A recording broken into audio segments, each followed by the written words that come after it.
Hi everybody, Paul here. So today we have some issues here with our silage cutter. Some quite substantial issues here. So that's not good. And we also have the roller in the back here, the second one, same issue, not as bad. And this one here, the magnet roller as well, a little bit like, I don't know, the magnet roller here is, I don't know. It's hard to say. Anyway, so what we're gonna do is we're gonna remove this. I'm gonna take it out with this nice handy stand we have here like this. So what you do, bring your stand in, put it on here. It's custom built to sit on that rest.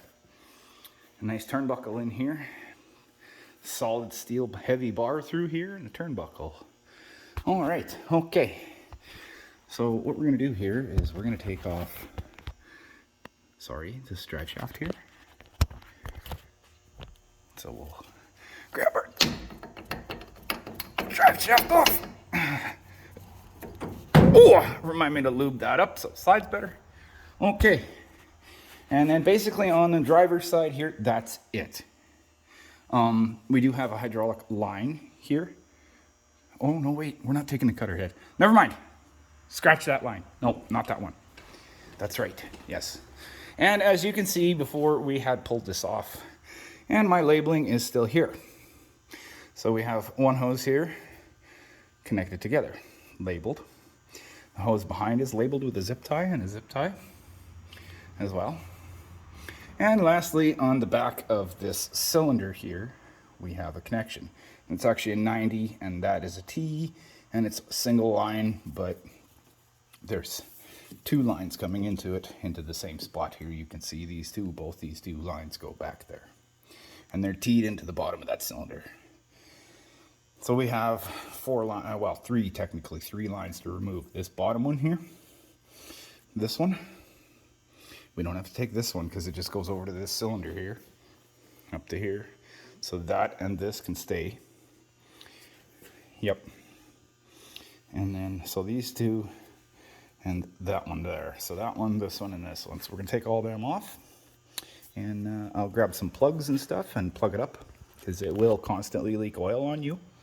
It will not stop until your hydraulic tank is empty, from what I remember. So I'm going to pause you for a minute here and do some wrenching. Okay, all right. We have our lines taken off nicely here. I just zip tied it there with a reusable zip tie, not just a regular one, so we don't waste them. And now we have this disconnected and plugged. Here's my plug here. It's just plugs like this. Now, when you do these lines, make sure you check this little O-ring in here. There'll be an O-ring like this on your lines. And just make sure that it's still good when you go to put back together, that you didn't wreck one or rip it apart or something like that.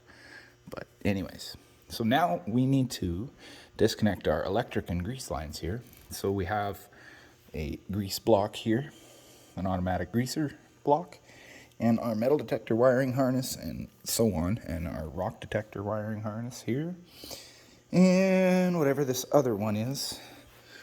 Oh, that's probably the back sensor there. There's probably a sensor back there for the feed roll speed or something maybe, or the jaw, could be. Anyways, all right, so you can see they're zip tied together here, and one goes here and one is here. Just move this light out of the way. They just come here onto the feed roll housing, both of them, and they come up here, and you can see one of the grease lines is right here. And our electric line is right here. Now this electric line, you just pull the cover up, and the cover actually holds it closed in place. Grab this thing, give it a quarter turn, a little wiggle, and a quarter turn, and pull just gently while you're turning, and there we go. Now you can see as you turn it, it would come in and out, and check your pins, make sure nothing's bent, broken, or loose. They feel good, yep. All right, so that's that. Now our grease line here, which of course is the one that I zip tied to, unfortunately. Oh, sorry. So our grease line here, let's just get this out of the way. Our reusable zip tie here. We'll just loosen it a bit. See, does this come off? No, of course it doesn't. Why would it come off? Let us grab our trusty 24. Should be a 24 millimeter wrench. Here. 24. Oh, I was wrong. Definitely wrong. Looks like a 27 or a 30. All right. There's 27. Looks too small still. And is this our 30? Yes. So we'll try the 27, but I doubt it's going to do it. I think it's a 30. Yep. Not the 27 either. All right, let's get our 30. Sorry about just whipping around here with the camera. So we'll just grab a little bite on there. It can be awkward because it's only 4 sides. Now it did move. So we will grab it up here. Oh, it had to, didn't it? Wow, that's no good. Had the spin on the back. All right, all right. It's going to require 2 hands here. Where can I put you guys? Right there. Looking directly at our grease line. Of course, the phone won't stay for my camera. Don't move. Okay, what do we need there? Where's our 19 here?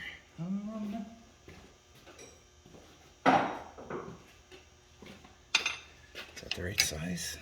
Yes. So we'll just have a feel behind here. It is turning.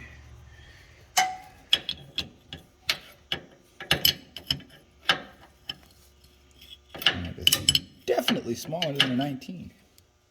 I would like to tighten it up first. 17. Yep. Okay, we'll get our 17 in there and our 19 on the front. And we'll just snug that up a little. I don't like how much snugging I gotta do there. Holy.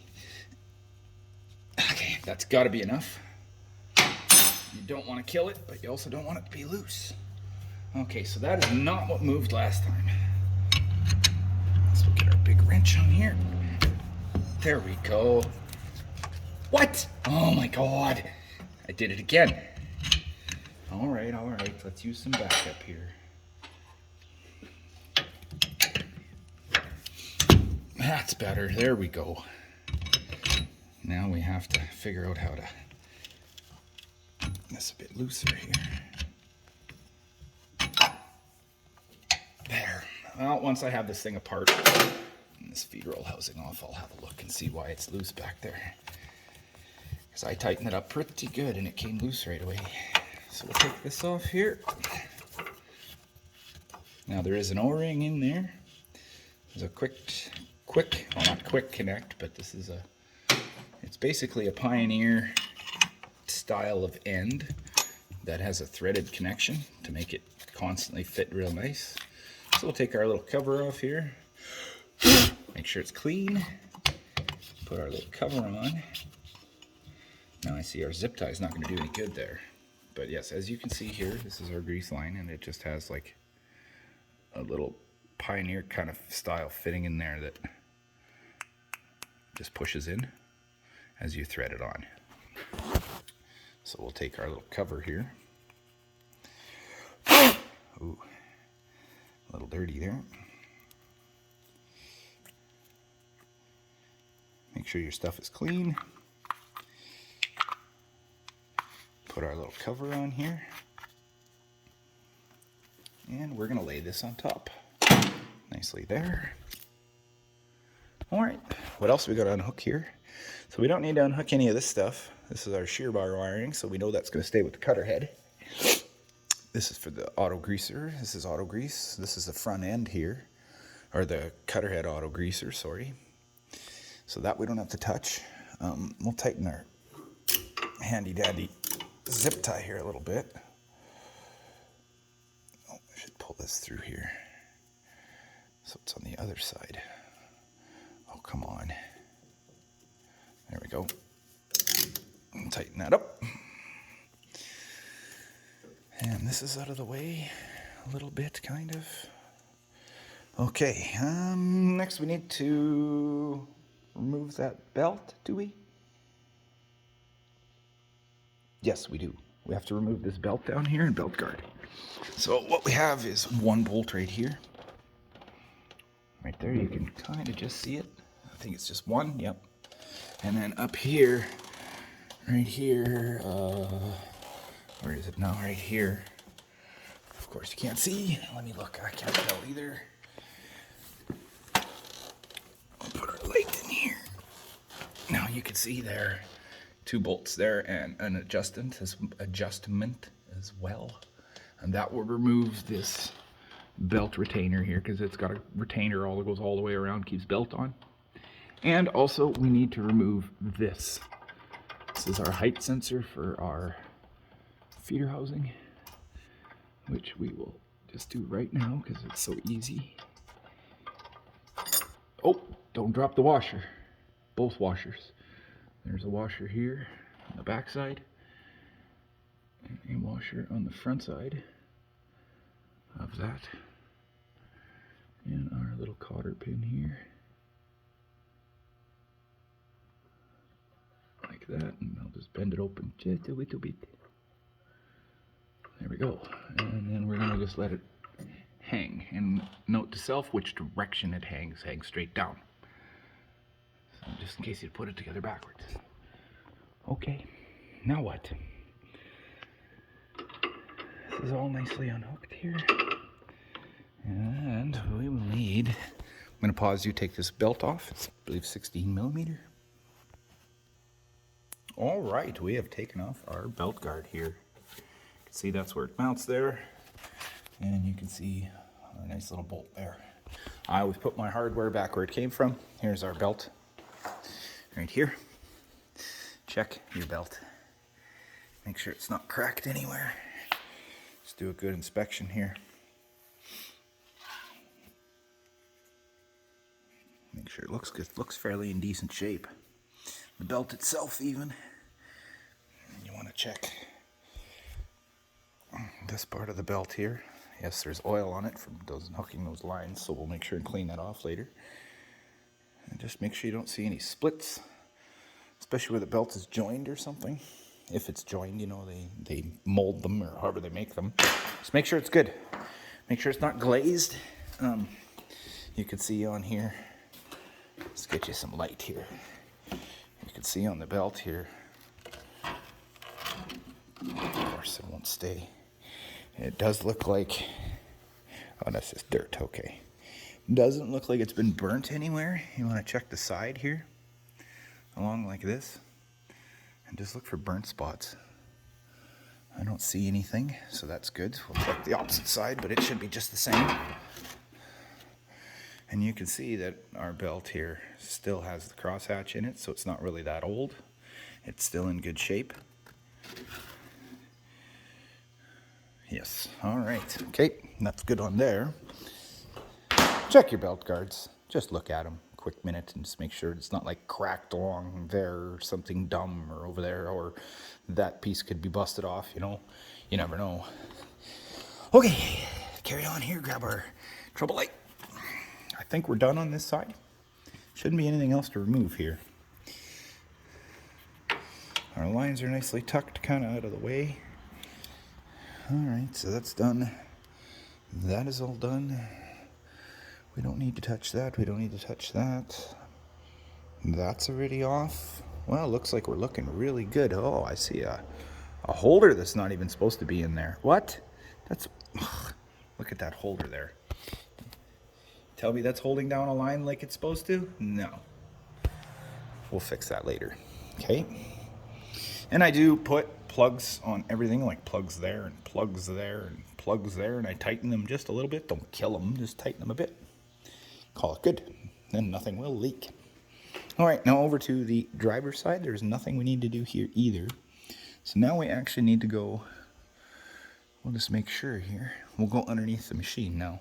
So now what we have to do is we got to come under on the passenger side here. And where's that thing? We have our jaw, as it's called here. So this bolt here. You have to unscrew this bolt. This little jaw here will flip down. So of course I didn't do that before I put my stand in, because you can see here the stand is right under the bolt, so I'm gonna do it with a wrench. So if you guys just bear with me a minute here. See if I can get you in a spot where you can see what I'm doing here. Not really.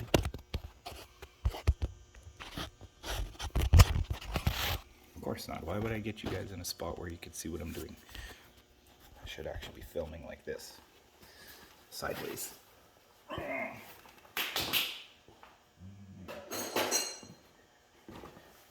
24mm wrench.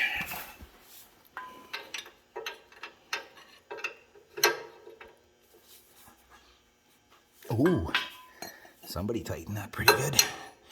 That would be me. It's gotta be pretty tight. So it holds the bottom of your feeder house in. So we're gonna undo this here. There we go, now it's coming.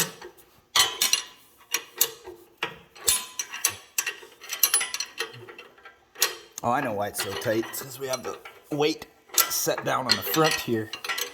I can hear it creaking, so it's probably separating a little bit at the back there.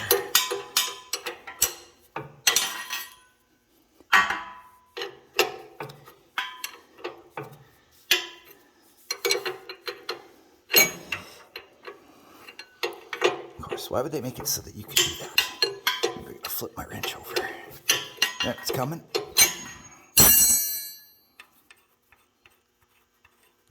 So you don't have to go too far. Far enough down that it flips forward like this.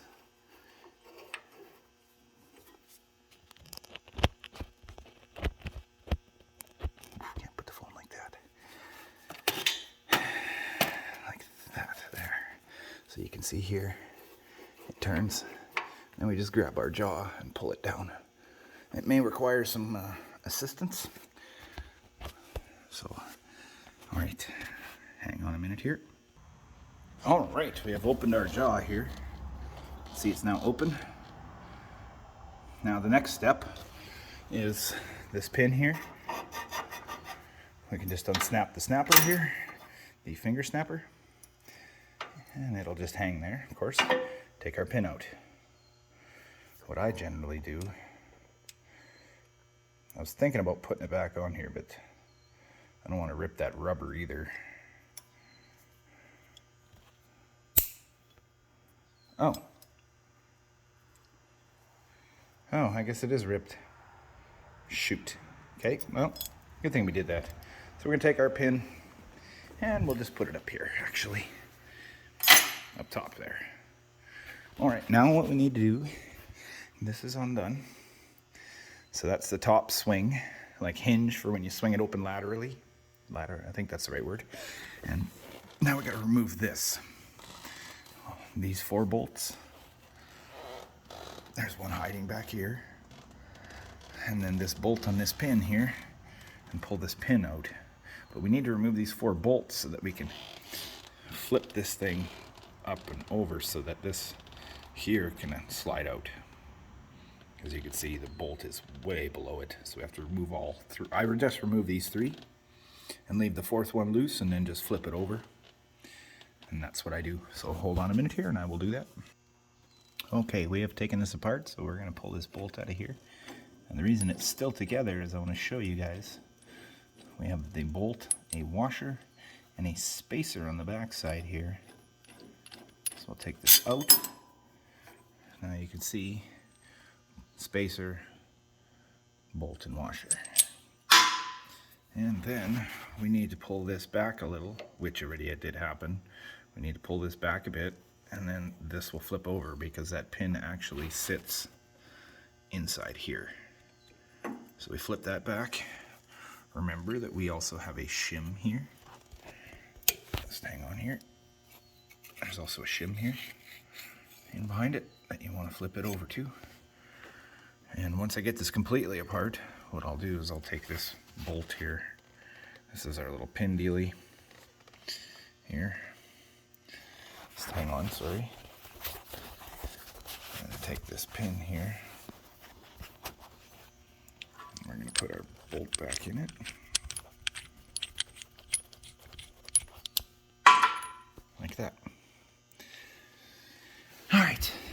And that's the second last thing we need to do. One more thing. So we have to make sure that we have all this taken apart. Make sure that, that little rod is unhooked from here. That our height control is unhooked here, our electronic sensor. Make sure that's unhooked. Make sure your hydraulic hoses are unhooked, which they are down here. Make sure your jaw is unlatched underneath, down there. And this pivot pin here is pulled out, and this pivot here is pulled out. And then also make sure your drive shaft on this side is off here. Your drive shaft. And that's it. Now all we gotta do is take our special tool and release the clamping jaws here, and it will nicely pull away from the chopper. So I'm gonna do that. Okay, we made an error. People, not a big error, but we need to take this bolt out. Not the front one. Leave the front one in and flip it forwards, not backwards. Because, yeah, as I'm trying to pull this apart, this actually stays and this piece moves forward. So needless to say, I have another bolt to remove. So hang on. Okay, definitely better. That's better. So like this, not the other way. Now I'm just gonna rest my phone on here. So I'm sure you guys would like to see this thing come apart. All right, so we'll give it a bit of a wiggle. All right, it has moved a couple inches, just a little bit. We are gonna grab our trouble light here, and we're gonna look between the two pieces here, just to make sure that I can see that everything looks separated here. I don't see any wires, no, nothing. Okay, good. And we'll double check our other side, even though I know there's nothing to do over here. Yep. All separated here, you can see.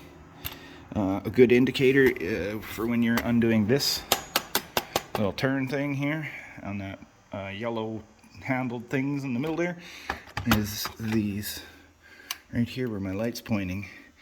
Those little red things, they're angled to hold it together. That's your lock pins. Make sure they both retract, not just one of them, but both. Because I have it on this machine that this side comes back freely, well, not freely, but it comes back easy, and the other side is impossible. So, okay, here, put my phone down again for a minute. Sorry, you guys get to watch this thing roll out.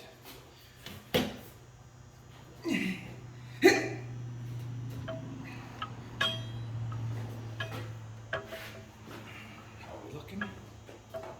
Oh, good. We'll go a few more feet here.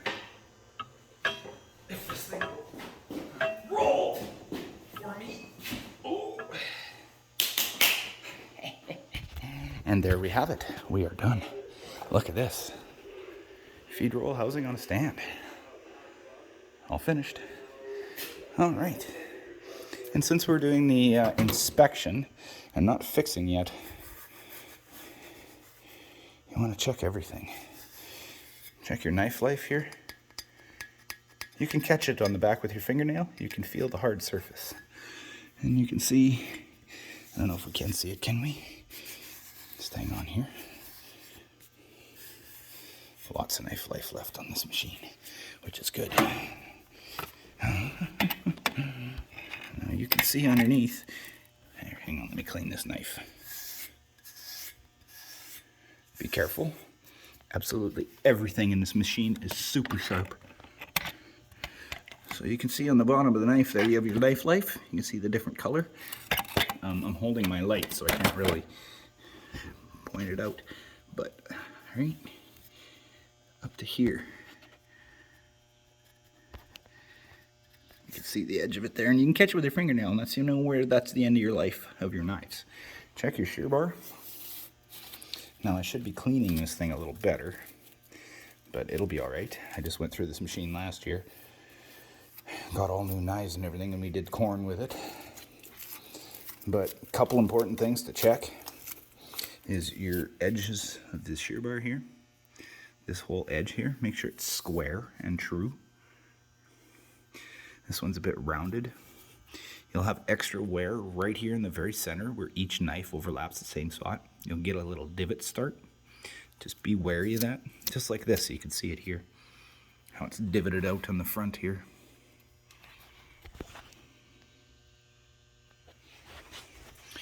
Check your cutter head bearings in there. Of course, it won't focus in the back. There, inside there, for twine and stuff wrapped in there. You do not want that. And then, underneath our shear bar is the anvil right here, this big metal hunking thing with these two round things on each side. That's the anvil. And on the back of it is a little triangle piece called a ledge, which, can we see it? We can't really see it. It's right here. Hang on. See if I get my light in here. Oh wait, I got a light on my camera. That may help. Okay, so this is the ledge right here. So you can see where I'm pointing my finger. Now just make sure that the top of this ledge right here doesn't have too much of a divot, as it'll get washed out right here at the top. If this one isn't bad, this one's fairly good. I think it was just replaced last year, so there is a bit of a rounded area right here, but I think that'll be okay. That's just to direct the crop flow down and then back and underneath under the plates. Okay, so that's everything to check there. Now in the feed roll housing here, we're just doing a real quick inspection because I need to rip this thing apart. And I should be actually washing this. Clean it up first, obviously, would be better. Make sure that this is your smooth roll scraper right here, all the way across. Oh, okay, we turned off the flashlight, sorry. So just make sure that it's flat across, not curved like a smile. I could probably show you an old one later, maybe, but just make sure that you can see this one starting to wear a bit on the end here. You can see it kind of going down. That's not too bad, but you don't want it real bad. You want it fairly level all the way across and flat, because what happens when it gets wore is our crop will come in like this, and when it's down a little bit, it's going to hit the shear bar and the crop's going to stand up like this and go in this way, and you're going to get a bad cut. So you always want it that it's fairly good shape so that the crop comes over the top of the feed roll or the shear bar like this, instead of hitting it and then standing up and getting pushed in. So that's the whole purpose of your smooth roll scraper.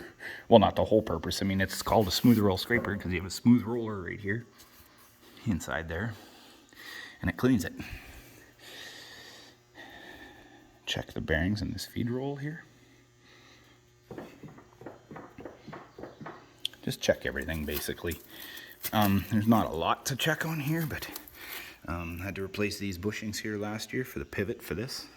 For your belt tension pivot, take this pulley, give it a wiggle, give it a spin. Nice and smooth, perfect. Check everything for cracks. I better take this back to the front there and wash it, I think. Because I did have a crack here last year. Welded it all up. That's probably from the corn header, eh? Corn header's a lot of weight. Check this brake right here. This is your feed roll brake.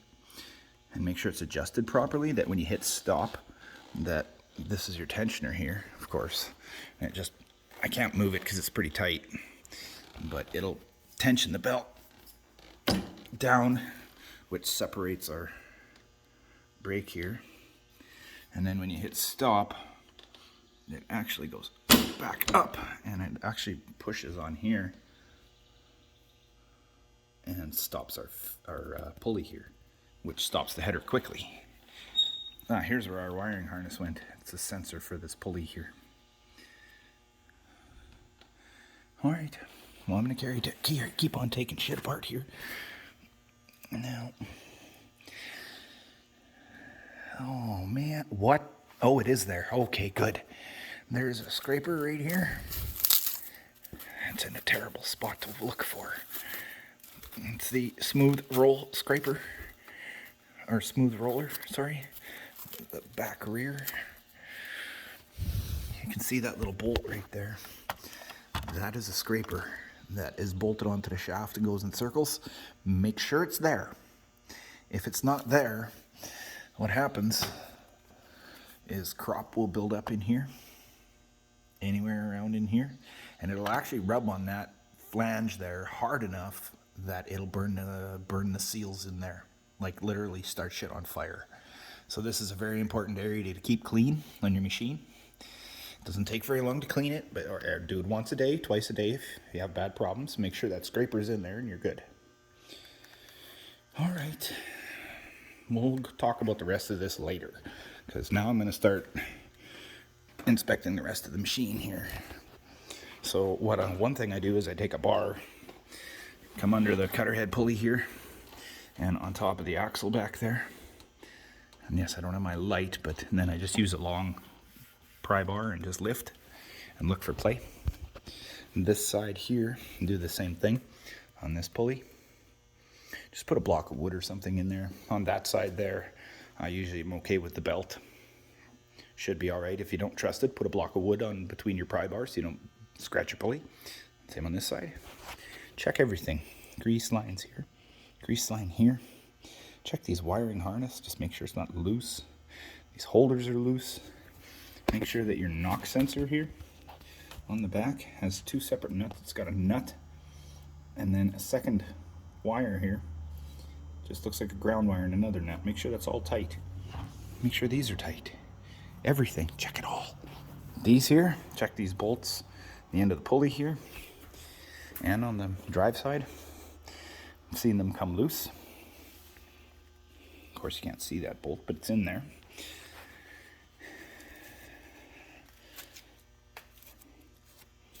Now, this is a shear bar that only has, this is the older style compared to the new machines, but we have 3 bolts that hold it on. We have a shear bar bolt on the end there, one in the center here, and one on this side. Now, these machines love to break this middle one. They don't love to, but I mean, it will break after a while. And I don't know if it comes loose and shears off or just from the vibration it breaks off, but the newer machines now have 4 instead of 3. So generally what I do when I do a new machine or do a machine inspection is I will actually take this bolt right out. And then you have to loosen this one and you have to loosen this one. Because when you tighten it back up, you want to tighten this one first. And then tighten this one. And then the other one. Then the outside. So like middle to outside. Not middle to inside. Because you could flex your shear bar the wrong direction or something. I don't remember the torque spec. I would have to look it up. But when I also do it as well, I take these out. Down under here. I will take these off. Flip the anvil down. And you can get a real good look at your ledge back here. That's behind here. And you can also lube this up here. There's 2 brass bushings under here, or plastic, I can't remember. And put some grease and stuff on there and away you go. So, all right. Make sure the insides of your pulleys are clean. That they're not dirty in here. Too much junk built up, that'll cause vibration. Check these wires here. Check that these are even. Sticking out the same amount on both sides. Here. On the inside, sorry, on the outside. Both sides of the machine. You can see this one. And this one. Make sure that these spin freely. There are bearings right here. This smooth one here and a smooth one in the back. Those are thrust bearings, so that you can tighten up that nut a bit here so that it stays where it is back there, mounted to the machine, but it can still turn. All right, okay, well, I'm gonna carry on here, and that's my thing for the day. That's how to remove a feed roll housing and do a real quick, fast inspection on this machine. Yes, and this is a 494 series, by the way. So thanks everybody for watching. Have a good day.